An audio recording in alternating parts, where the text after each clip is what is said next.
Why does China not trust the West? To understand this, we can't just look at today's headlines. We have to look back into the fog of history to a wound that has never fully healed. This isn't just about politics or economics. It's about memory.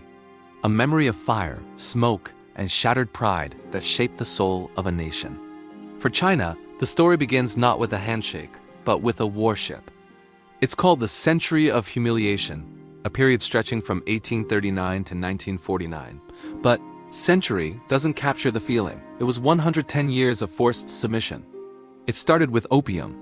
British merchants, desperate to balance a trade deficit, flooded China with the drug, creating a massive addiction crisis. When the Chinese emperor tried to stop it, Britain declared war. The world's dominant naval power sailed up China's coast, its cannons tearing apart defenses that had stood for centuries. This wasn't just a military defeat. It was a psychological shock. The treaties that followed were called unequal treaties for a reason. China was forced to open its ports, surrender territory like Hong Kong, and pay massive reparations. Its sovereignty was systematically dismantled. Imagine watching foreign flags being raised over your own cities, knowing you are powerless to stop it. This wasn't a single event. It was a relentless cascade of defeats. The Second Opium War saw British and French troops march into Beijing. They looted and burned the old summer palace, a wonder of the world, a treasure trove of art and architecture. It was an act of cultural vandalism designed to break the spirit of an empire. The embers of that fire still burn in China's collective memory. Then came the Boxer Rebellion, a desperate, bloody uprising against foreign influence. When it failed, an alliance of 8 nations, including the US, Japan, and most of Europe, imposed the Boxer Protocol. The reparations were staggering, an economic chain that would strangle the country for decades. Gold flowed out of China, not to build, but to pay for its own subjugation. Animated maps from the time show a nation being carved up like a piece of meat, with foreign powers claiming spheres of influence, controlling its trade, its laws, and its destiny. For the Chinese people, this was a century of seeing their world collapse, their government humbled, and their nation exploited. This history is the foundation of modern China's worldview. To the West, these might be forgotten chapters of colonial history. To China, they are the defining experiences that taught a bitter lesson. Weakness invites aggression. So when we fast forward, we see that this memory never faded. After the revolution of 1949, when Mao Zedong declared that the Chinese people had stood up, the feeling of vulnerability remained. The Cold War saw China isolated, contained by Western powers who feared the spread of communism. The nation was surrounded, cut off, and viewed as an adversary. The narrative of a hostile West wasn't abstract. It was a lived reality. Then, in 1999, an event occurred that seared itself into the modern Chinese consciousness. During the NATO bombing of Yugoslavia, American missiles struck the Chinese embassy in Belgrade, killing 3 journalists and injuring others. The US called it a tragic mistake, blaming faulty maps. In China, it was seen as a deliberate act of aggression, a barbaric message that even in the modern era, Chinese lives were expendable and their sovereignty could be violated at will.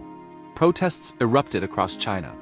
The incident confirmed the deepest fears inherited from the century of humiliation, that the West, despite its rhetoric of international law, could not be trusted.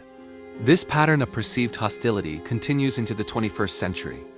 The modern geopolitical struggle is, for Beijing, simply the latest chapter of the same old story. When Chinese tech giants like Huawei became global leaders, they were met not with simple competition, but with sanctions, bans, and accusations of being national security threats. From China's perspective, this wasn't about security.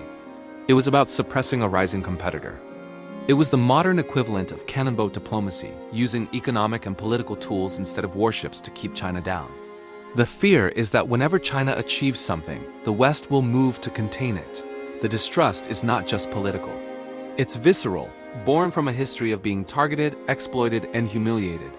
This deep-seated distrust is why China invests so heavily in self-reliance, from technology to military power. The goal is to ensure that it never again finds itself in a position of weakness where its fate is decided by others. It drives the ambition to build a world-class military, to lead in key technologies like AI and 5G, and to create global initiatives like the Belt and Road. These are not just policies. They are declarations of independence from a system that China believes was designed to keep it subordinate. For a nation that remembers having its gates kicked in, building an unbreachable fortress is the only logical response. So, when Western leaders talk about the rules-based international order, Beijing hears a painful echo. They remember who wrote those rules and how they were used against China. They see a system that was established when China was weak, and they question whether that system can ever truly accommodate a strong and resurgent China on equal terms. The suspicion is that the rules will be changed or selectively enforced the moment China gets too close to the top. This isn't paranoia. In their view, it's a lesson learned from 110 years of hard experience. The century of humiliation is over, but its shadow is long. This memory has become institutionalized. It is taught in schools, depicted in films, and referenced by leaders. It is the silent, powerful force shaping policy in government halls and boardrooms. Every decision is weighed against the backdrop of this history. It fuels a powerful nationalism and a relentless drive for national rejuvenation. The promise is simple: never again. Never again will China be weak. Never again will it be humiliated. This isn't just a slogan. It's the central organizing principle of the modern Chinese state. So as we watch China rise, we are not just watching an economic or military ascent. We are watching a nation defined by a deep and painful memory, striving to rewrite its place in the world. China does not distrust the West because of a simple clash of ideologies. It distrusts because it remembers. And in a world of shifting power, memory is a force more powerful than any weapon. Understanding this is key to understanding the future we are all about to share. Thank you for watching. If this story made you see the world a little differently, subscribe to join us as we explore the hidden forces shaping our planet. In our next video, we investigate another rising power with a history that could change everything. Don't miss it. The Chinese government obviously tries to stop this. They appoint a guy named Zexu, who confiscates and destroys over 1,000 tons of opium. In 1839, Britain declares war. Yeah, Britain went to war because China wouldn't let them sell drugs. This becomes the first Opium War, and China loses badly. After Britain showed that China could be beaten and forced to sign unequal treaties, other Western powers lined up like it was Black Friday. Between 1842 and 1933, China was forced to sign what historians call the unequal treaties. These weren't negotiations. These were documents signed at gunpoint. Each treaty chipped away more sovereignty, more territory, more dignity. The Second Opium War, from 1856 to 1860, was even more brutal. British and French forces invaded Beijing, looted and burned a place that took 150 years to build, filled with priceless cultural treasures. They just destroyed it for no military reason, just to show they could. By the late 1800s, China had been carved into what they called spheres of influence. For centuries, you're the center of the world. It's the most advanced civilization. Then, in just a few decades, you become a playground for foreign powers. Your government is too weak to protect you. Your resources are extracted. Your people are treated like second-class citizens in their own country. The Boxer Rebellion of 1900 was basically Chinese people saying enough. They rose up against foreign influence. And you know what happened? 8 foreign nations: Britain, France, Germany, Russia, Japan, the United States, Italy, and Austria-Hungary formed an alliance just to crush this rebellion. They then forced China to pay 450 million taels of silver in reparations. That's equivalent to roughly $333 million back then, or billions today. China had to pay compensation for trying to kick out the people exploiting them. This period from 1839 to 1949 is known in China as the Century of Humiliation. I need you to understand something. This isn't ancient history that Chinese people vaguely remember. This is taught in schools. It's in movies, TV shows, museums. There's a permanent exhibition in the National Museum of China dedicated to this period. When Chinese leaders talk about national rejuvenation, or the Chinese dream, they're not talking about abstract concepts. They're talking about never being that weak again, never being humiliated again, never letting foreigners dictate terms on Chinese soil again. The Communist Party's entire legitimacy is built on ending this humiliation. When Mao Zedong stood in Tiananmen Square in 1949 and declared, "The Chinese people have stood up, That wasn't just rhetoric. It was a direct response to a century of being forced to kneel.